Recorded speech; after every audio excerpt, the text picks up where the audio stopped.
Hey, everybody, welcome back to another episode of Let's Sum It Up. This is a podcast where we talk about health, we cut through the noise, and we actually talk about what matters. So today, I want to really break down something that I see in the medical world and honestly, social media, and now it's even trickling into the supplement world. And that saying is correlation is not causation. And I hear that all the time, unless we're talking about GLP-1 medications. Suddenly, these drugs are being pushed out like they directly heal inflammation and they reverse diabetes and they fix autoimmune disorders. And now they even cure cancers, or the risk of cancer, I should say.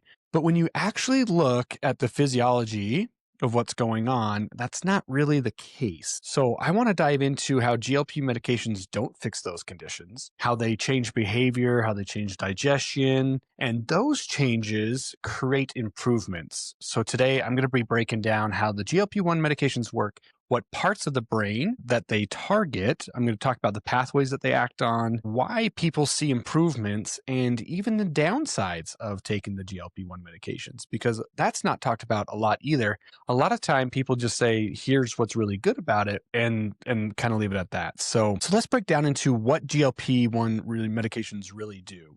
Now, GLP means glucagon-like peptide 1 receptors. These receptors are found all throughout the body, actually. The hypothalamus, which is going to be the appetite center, the brainstem, which is satiety and nausea, the pancreas, specifically the beta cells and the alpha cells, and the stomach and the intestinal tracts, which is where we get the gastric emptying. And we'll talk about all those in a little bit.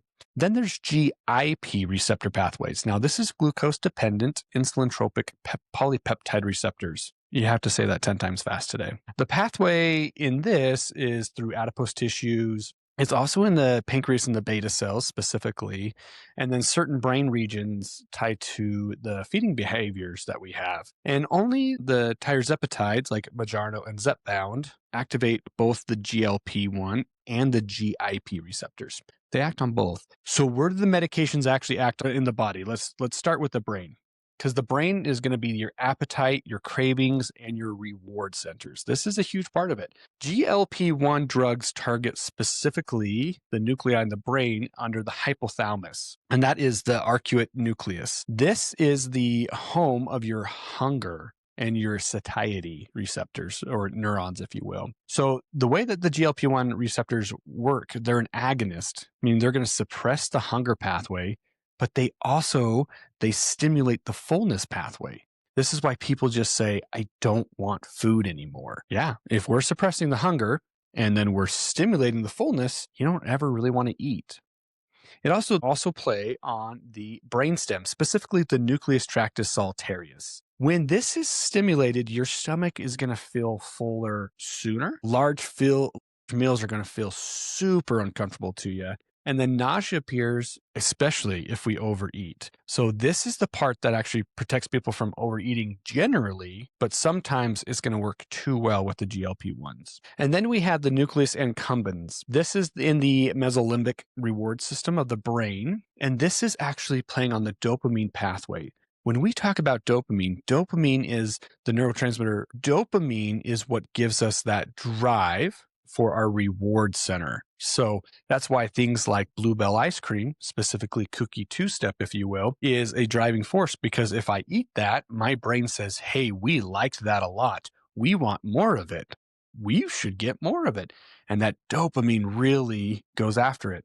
So the GLP-1 drugs reduce dopamine's response to sugar, to high-calorie foods, to processed foods, which feels like the cravings disappear. And so oftentimes you'll hear people say food noise. That's kind of the catchy phrase I've heard lately. I have a lot of food noise, or the food noise went away. But what's really happening is it's not that the food noise, whatever that is going away. What's really happening is that the dopamine is being decreased or blunted, as some people might even say. Now, GLP-1 medications act on two pancreatic cell types, the alpha cells and the beta cells. Now, when we're talking about the beta cells is where insulin secretion happens. And insulin's role is to bring glucose down, or at least stabilize the glucose levels within the body. This pathway increases insulin only when sugar is present. So what the GLP-1 receptors are doing is they are lowering post-meal glucose, which will help reduce A1C over time, and it improves short-term diabetic markers. So a lot of people will say,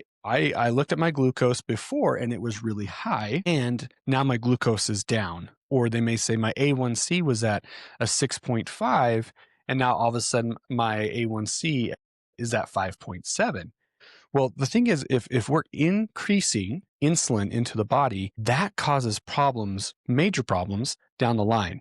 If you've ever had a conversation with me about diabetes, if you've ever listened to anything that Ben Bickman has ever said, and there's a lot of other really smart people out there on the internet that are coming out and talking about it as well, high insulin long term is going to cause major issues in the body. And over time, it's something you're going to regret having is that high insulin. Now, the alpha cells in the pancreas, they secrete something called glucagon. And glucagon's role is to create sugar when sugar levels start to drop. And so what this does to the pancreas is it suppresses glucagon. And so GLP-1 activates the suppression of glucagon after meals, preventing glucose spikes, and it increases insulin. Now, I've actually seen people who are on a GLP-1 and they're on insulin at the same time. Case in point, I had somebody come in, their blood sugars were dropping into the 30s at night. That is extremely low and very concerning.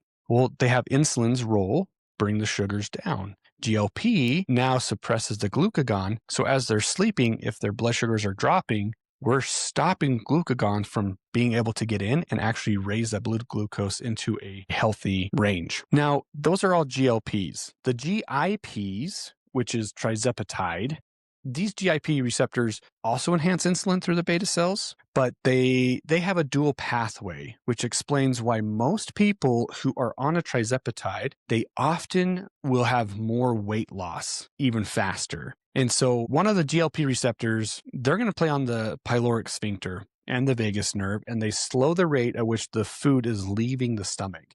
We call that gastric emptying. Now, this will cause fullness after a very small meal.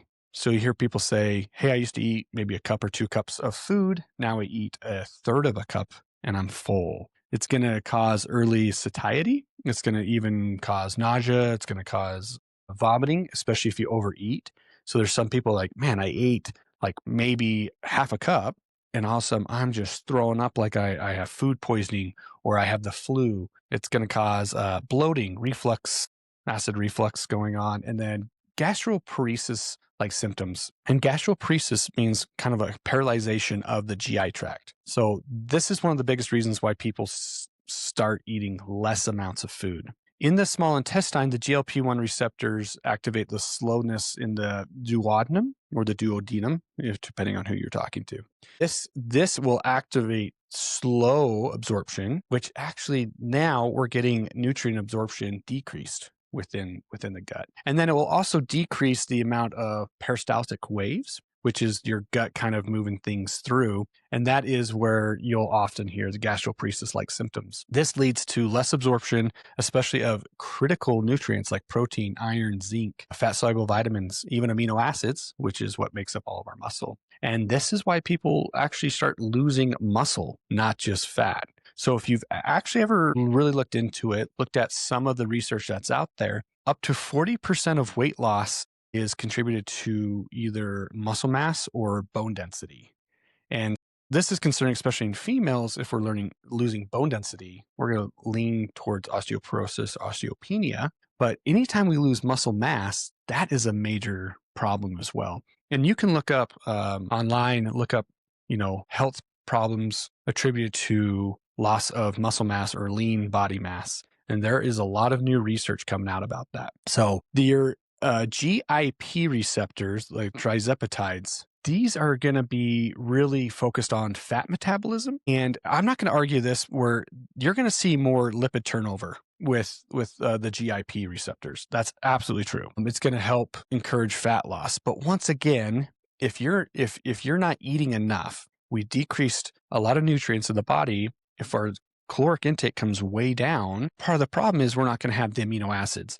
Those amino acids is what builds the muscle. Therefore, even with the GIPs, though they are more fat-based, I guess you could say, low protein and low caloric intake is going to lead to muscle breakdown. So you're still going to lose muscle mass. They are better at fat loss, but it doesn't mean you won't have the side effects of maybe some of the others. So let's kind of dive into the specific medications, because I know that's a question I get asked all the time. So your semaglutides like Ozempic and Wegovy. These are GLP-1 receptor pathways. They're appetite regulations to the hypothalamus. They play on the brainstem, and they play on the insulin pathway in the pancreas. Then you have your tirzepatide, your Mounjaro and Zepbound. These are GLP-1 receptors, but they're also GIP receptors as well. So they're the dual ones stimulating, and they're focused more on the fat metabolism pathways. And they actually have stronger appetite suppression than the GLP-1s do. Okay. Now, there are others. They're not used as much. Most people have never really heard of them. So I'm just going to stick with just those two for right now. But why do people feel so much better when they're on these medications? And the question that I ask is it correlation or is it causation? Because I think that's where the confusion really comes in. So GLP-1s do not directly lower inflammation. They do not directly heal autoimmune disorders. They do not fix metabolism within the body. They do not reduce the cancer risk, and they do not build health. What ends up happening is people who go on these medications usually start eating 30-70% less of a caloric intake than they did before, meaning they're avoiding a bunch of junk food. And when you're having 30-70% less caloric intake, that means you're going to have less sugar, less processed foods, less blood sugar spikes. That naturally is going to lower inflammation and improve lab markers. The thing I want people to understand is it's a behavioral change. It's not the drug itself that's doing it. If I were to tell you, I want you to eat less calories, I want you to stay away from sugar, I want you to don't eat junk food, let's eat a good, clean, healthy meal, you naturally would lower inflammation in the body. You would have less blood sugar spikes, right? What this is doing is it's playing on pathways in your body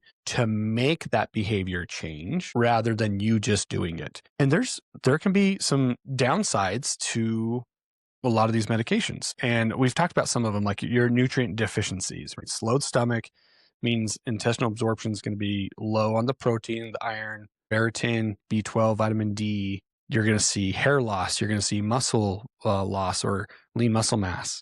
You're going to see nausea happen quite a bit for people, or they're going to stop eating even some of their favorite foods. They don't eat anymore. The biggest issue I see with people losing the weight is the large portion of lean muscle mass and not just fat. If you think about it, if 40% of that weight loss is lean muscle mass, then that means there's a rebound that can happen. And we'll talk about that in a minute, but a rebound of weight. And this is a big argument on social media that I see all the time. Some people say, I was on it, I stopped it, and I gained more weight back. And other people are like, well, I didn't. What they did may be different though. For those who gained more weight back, if 40% of that weight loss really came from muscle mass and bone density, and then you regain all that weight back, you didn't gain bone density and muscle back. You most likely gained fat cells back, which means you are actually now fatter, literally more fat cells than you were before you started the drug. Now, for those who are saying, I went on it, I came off of it, I didn't gain my weight back, they may be doing strength training throughout their whole process. They may be focused on having enough protein as well. Most people who are put on the drugs, they really should be, everyone, not most, everyone should be told, you need to increase your protein intake, you need to increase your exercise, and make sure you're doing loading exercises, meaning weightlifting, especially for the females. This is going to help keep the bone density. This is going to help keep the lean muscle mass. If you're not doing that, that's where all the issues come in. With the GI issues that you might say, the nausea, the vomiting, even constipation's a big one, bloating, acid reflux, and the gastroparesis. I personally know people who have had to go in and get part of their GI tract or their intestinal tract taken out because they had gastroparesis. And I'm talking feet of their GI tract. That means they're missing feet of the ability of absorption to happen as well. With rapid weight loss like that, another thing I hear quite often is I had gallbladder issues after I started taking a GLP. So rapid weight loss can increase gallstones, which means you're going to have more gallbladder attacks. Some people have gotten their gallbladder taken out because of that. There is the risk for pancreatitis. It's very rare that the pancreas is involved, but it can happen. I think the bigger issue when it comes to, if we're going to talk about pancreas issues, is really the hypoglycemia, especially when it's combined with insulin. That's where the issue comes in for me. And then the other issue is when you stop the drug, right? We talked about the weight might come back, but there's the appetite is going to come back because now those receptors or those pathways are no longer being blunted. And then your cravings can return too. All of a sudden, hey, I didn't feel like having this kind of food, and now I want that food all the time, especially if we have gone so low on our calorie intake. And when now we're starting to feel better that we can eat more food, we're going to eat more food because of that. So once again, weight can come back as well. So let's sum it up. GLP-1 medications, GIP medications are not the magic trick, or they're not the magic fix. They don't cause healing. They don't treat inflammation. They don't fix autoimmunity, and they don't fix metabolism issues. What they really do is they simply change the appetite pathway. They change the reward pathway. They change the insulin pathways. They change the gastric emptying, and they change the nutrient absorption. All of this forces people to eat less. And what are the improvements that people are seeing on it? When you really think about it, less calories, less sugar, less processed food, less sugar spikes. We're naturally going to have weight loss with that, and we're going to have reduced metabolic stress. That's correlation. That is not causation. And that's the biggest thing I think people really need to realize. A question that I like to ask people is, if you went from eating 3,000 plus calories a day to eating 900 calories a day, would you expect to see weight loss? Most people say, yeah, absolutely. I would see weight loss with that. I agree with that. The average person on these medications have between 900 and 1,200 calories a day. And the majority were all eating over 2,700 calories before that. That's a significant drop in caloric intake. And then what we do eat, like I said before, is not protein, is not the nutrients that we need. Most people will turn to eating little snacks throughout the day, like chips and crackers, just little tiny snacks. I've seen that quite a bit. And then they're going to still have the metabolic stress happening because of it. I'm not saying that GLPs or GIPs are bad. I think they could have a purpose. And I've told people before as well, when I've asked, hey, do you think I should go on this? My question to them is, are you willing to change your habits? Are you willing to change your lifestyle? Are you now going to start going to the gym and lifting? Are you now going to prioritize protein within every meal? Are you going to make sure your carbohydrates are the right carbohydrates to feed your body? If that's what your end goal is, if your end goal is, I want to change my lifestyle, I want to change what my habits are, I think these drugs could actually be an incredible tool for you. If the thought is, if I get on this drug, I'm going to lose all this weight and I don't have to do anything, you're going to be very disappointed. And you're going to have more health problems, in my opinion, by taking it than not taking it. At the end of the day, medications and supplements, the majority are tools to be used. They're not the actual fix. They're not getting to the root cause. So I hope that was very helpful for you. I hope there was some information that you got in this that helps you understand how this is all really working. There is so much talk about these medications that I think it's really easy to hear a lot of noise, and not the food noise, just the noise about them. If you know somebody who is wondering about these medications, should I go on them? Should I not go on them? Send them this podcast. Hopefully they can find some helpful information in this that can help them decide if this is really what's meant for them. Thank you again for joining me, and join us again for our next podcast. As they say, if you want to hear more, click and subscribe. That way you don't miss any more videos.